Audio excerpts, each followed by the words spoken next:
remember this book that we read the other day? Yeah. The Little Red Hen. Yeah. Do you guys like it? Yeah, it was good. Okay, good.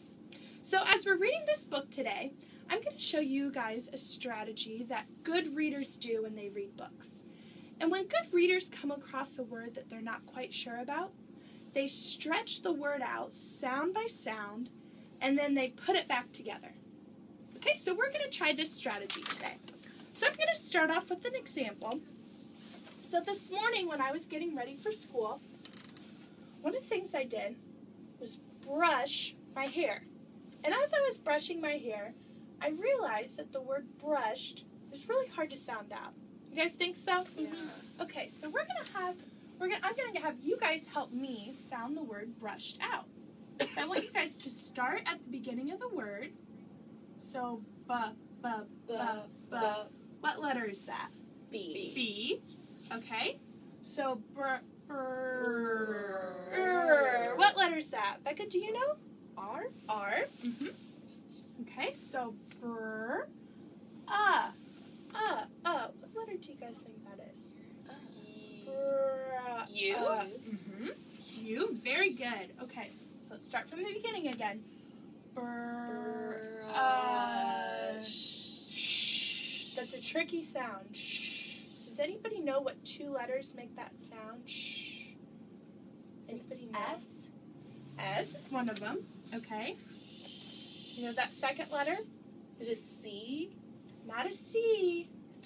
Brush. What do you think, Beck? H. Yeah, very good. Okay, so we have brush. And then we have just the ending of the word. Brushed. Brushed. What two letters make up the ending of that word? Does anybody know? It's tricky. Tricky English language. Because it sounds like a T, right? Brushed. But it's not a T. Two letters do you guys think it is? Have any idea? A D. A D is one of them. That's the very last letter. Very good, Becca. But there's one letter in between that we're missing. It's kind of a silent letter. Brush. E. Very good, Sam. Okay, so we're going to start from the beginning and sound it out now that we have all the letters. So brushed. Brushed. Very good. Okay, so you guys are already masters at that strategy, but we're going to use that strategy as we read The Little Red Hen. Okay, so The Little Red Hen.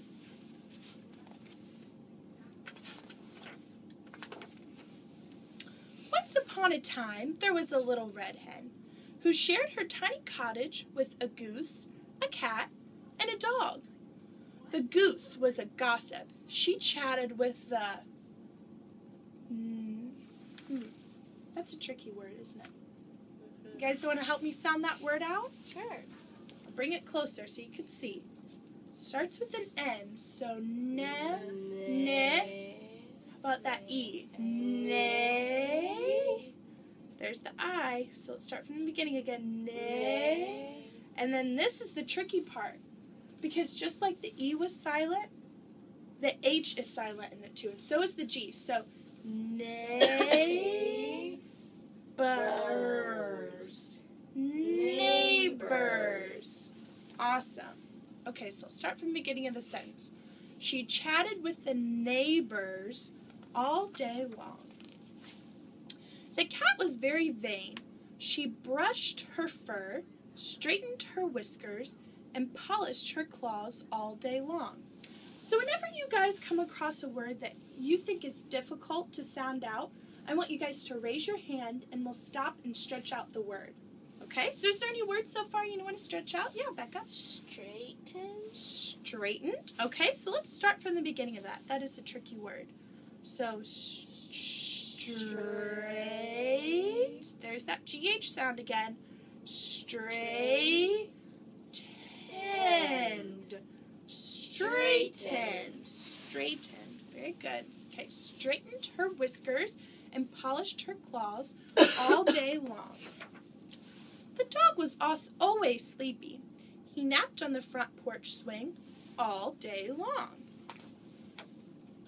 The little red hen ended up doing all of the work around the house. She cooked, she cleaned, she washed the clothes, and took out the trash. She mowed the lawn and raked the leaves. She even did all of the shopping. One morning on her way to market, the little red hen found a few grains of wheat. She put them in the pocket of her apron. When she got home, she asked her friends, "Who will plant these grains of wheat?" "Not I," said the goose. "Not I," said the cat. "Not I," said the dog.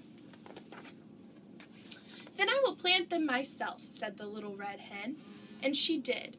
When the grains of wheat began to sprout, the little red hen cried, "Look, the wheat I planted is coming up. Who will help me take care of it this summer?" "Not I," said the goose. "Not I," said the cat. "Not I," said the dog.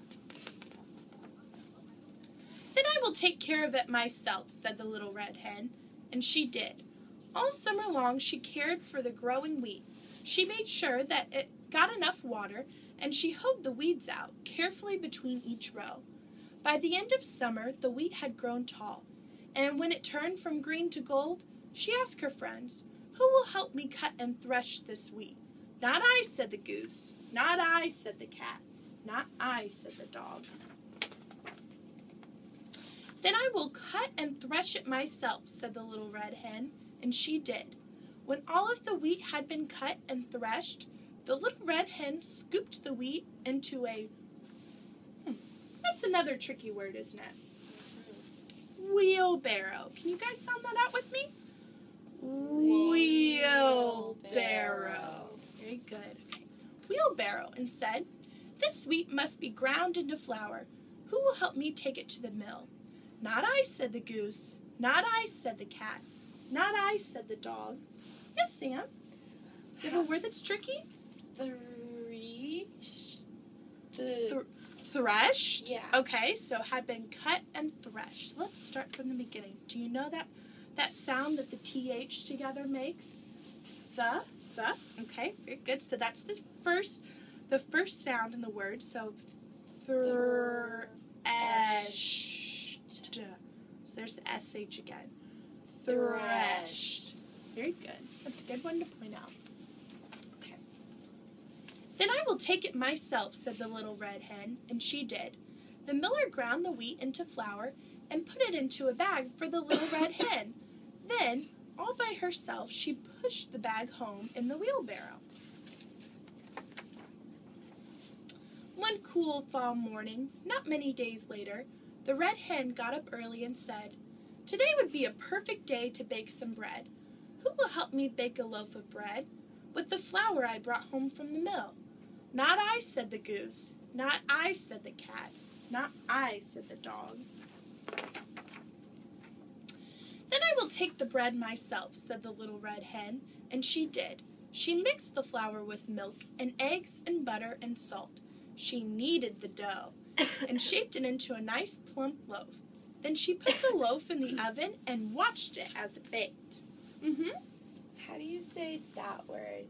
Kneaded? Okay, this one I actually want you guys to turn to someone around you and see if you can sound that word out together so you can help each other out. So use your partner. I'll put my finger on the word. See if you guys can sound it out together.